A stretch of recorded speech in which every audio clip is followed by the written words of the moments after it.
Okay, so last week around 7 o'clock I was in Stanford with my wife, and I get a phone call from Shner.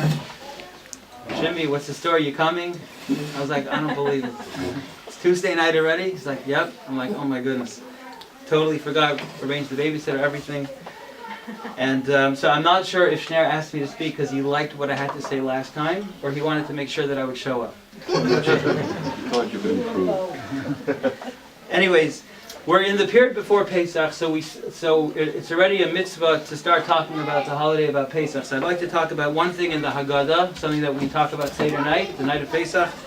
Rabbi Gamliel says, Kol Shalei Omer, anybody who didn't say these three things on Pesach, he didn't fulfill his mitzvah. The person has to say these three words. It's a very strange thing. What's so important about these three words? The three words are Pesach, Matzah, and Mar. You have to say Pesach, which represents the Korban Pesach, the sacrifice of Pesach that we brought after we left Mitzrayim.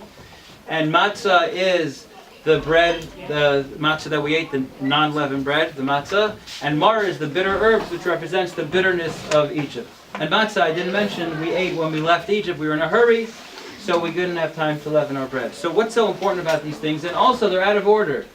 It's not in order, because first, right, the way it's said, Rabbi Gamliel says, we have to say Pesach, Matzah, and Mar.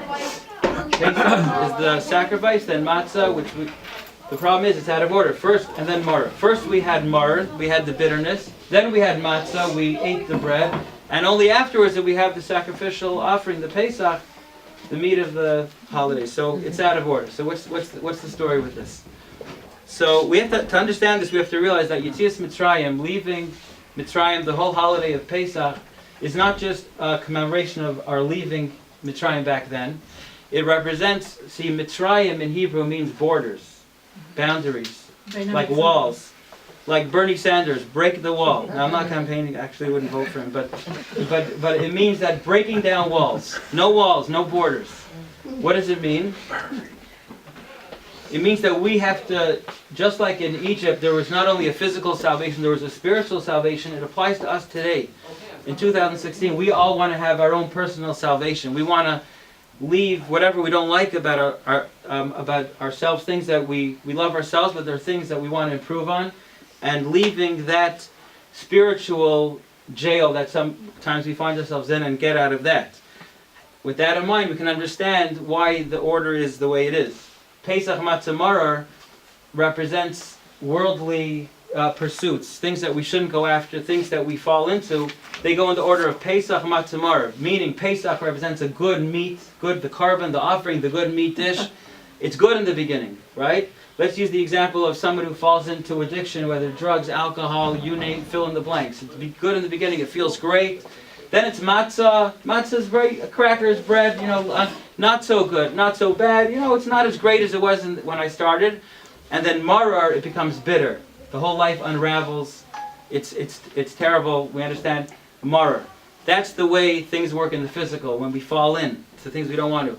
And the opposite is in the spiritual. The spiritual, first it's mar, it's difficult. Igor can testify. You have to get used to me. You come to study.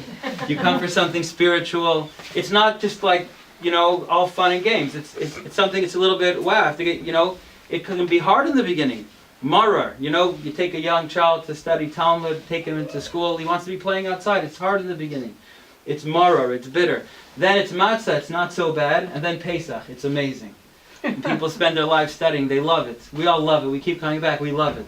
So the lesson is, Rabbi Gamliel wanted us to understand that the energy of Pesach, there's an energy, a spiritual energy that comes to the world of leaving your borders, of leaving Mitzrayim, leaving your borders of that spiritual salvation. And by saying Pesach Matzah Marar, we remind ourselves that when we're in the physical, we go Pesach, it's a downward spiral. We remind ourselves how the salvation is going to come and how we should behave with the proper order, which would be, I guess, Marar Matzah Pesach. Thank you very much.